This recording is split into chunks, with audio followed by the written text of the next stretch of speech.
പശ്ചിമേഷ്യൻ യുദ്ധവുമായി ബന്ധപ്പെട്ട് പ്രഖ്യാപിച്ചിരുന്ന വിസ ഇളവുകൾ നിർത്തലാക്കി കുവൈറ്റ്. വിസിറ്റ് വിസകൾ ദീർഘിപ്പിച്ചതാണ് നിർത്തലാക്കിയത്. ഇനി മുതൽ സാധാരണ കാലാവധി മാത്രമായിരിക്കും വിസയ്ക്ക് നൽകുക. സെപ്റ്റംബർ 1 മുതൽ പുതിയ നടപടി പ്രാബല്യത്തിൽ വരും. പശ്ചിമേഷ്യൻ യുദ്ധവുമായി ബന്ധപ്പെട്ട് പ്രഖ്യാപിച്ചിരുന്ന വിസ ഇളവുകൾ നിർത്തലാക്കിയിരിക്കുകയാണ് കുവൈറ്റ്.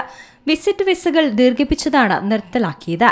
ഇനി മുതൽ സാധാരണ കാലാവധി മാത്രമായിരിക്കും വിസയ്ക്ക് നൽകുന്നതും. സെപ്റ്റംബർ 1 മുതൽ പുതിയ നടപടി പ്രാബല്യത്തിൽ വരും.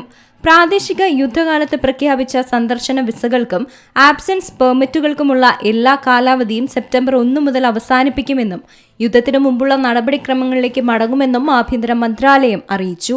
പശ്ചിമേഷ്യൻ യുദ്ധം പൊട്ടിപ്പുറപ്പെട്ടതിനെ തുടർന്ന് കുവൈറ്റ് അധികാരികൾ സന്ദർശന വിസകളുടെയും വിദേശത്ത് കൂടുതൽ കാലം താമസിക്കാൻ നൽകുന്ന പെർമിറ്റുകളുടെയും കാലാവധി സ്വയമേവ നീട്ടുകയായിരുന്നു.